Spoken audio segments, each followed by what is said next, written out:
সবুজ সংকেত আসতে পারে আদ্দিন হাসপাতালের ব্যাপারে। লাইসেন্স ফেরত দেয়া যায় কিনা সেজন্য হাসপাতালটি পরিদর্শন করেছে স্বাস্থ্য অধিদপ্তরের কর্মকর্তারা। সোমবার পরিদর্শন প্রতিবেদন জমা দেওয়ার পর আগামী সপ্তাহে সিদ্ধান্ত নেবে সরকার। পরিদর্শন শেষে স্বাস্থ্য অধিদপ্তরের কর্মকর্তারা জানিয়েছেন ব্যাপক সংস্কার হয়েছে, ইঙ্গিত দেন লাইসেন্স ফেরত দেয়া। আদ্দিন হাসপাতালে গেল 27 মে পোস্ট ডেলিভারি ওয়ার্ডে আকস্মিকভাবে 6 নবজাতকের মৃত্যু হয়। পরে তদন্তে বেরিয়ে আসে কর্তৃপক্ষের গাফিলতির কারণে এই মর্মান্তিক ঘটনা।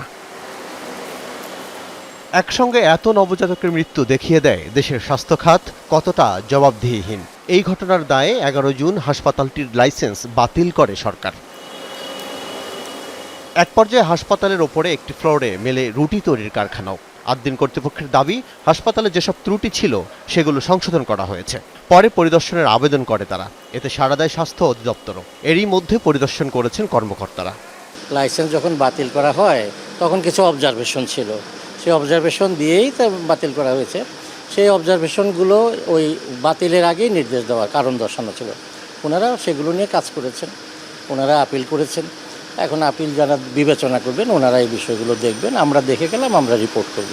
প্রয়োজনীয় সংস্কারগুলো হাসপাতাল কর্তৃপক্ষ করেছে বলে জানিয়েছে স্বাস্থ্য অধিদপ্তর। ইঙ্গিত দেন দ্রুতই লাইসেন্স ফেরত দেওয়া হতে পারে আদ্দিনকে। মাননীয় মন্ত্রী মহোদয়, সচিব মহোদয়, আমাদের মাননীয় প্রধানমন্ত্রী সবাই স্বাস্থ্য নিয়ে চিন্তিত, সবাই পজিটিভ চিন্তা করছি সারাক্ষণ। যা কিছু ঘাটতি হচ্ছে এগুলো আমাদেরই কষ্ট, আমরা সবাই পজিটিভ চিন্তা করছি সবসময়। আমরা চেষ্টা করব যা কিছু আছে সেটুকু তুলে ধরতে। এখন এটি আপিল বিভাগের বিবেচনা। আপনি কি দেখলেন যদি একটু সংক্ষেপে? আমি এটা আমাদের ফুল টিম দেখেছি, আমরা এটা নিয়ে বসবো, আমরা সবাই আলোচনা করে তারপর একটা সিদ্ধান্তে যাব। দৃশ্যমান ওনারা পরিবর্তন করেছেন, সেগুলো আমরা দেখেছি।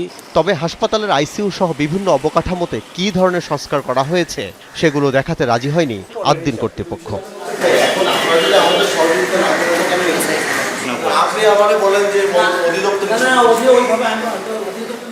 আল আমিনা কহন, যমুনা নিউজ, ঢাকা।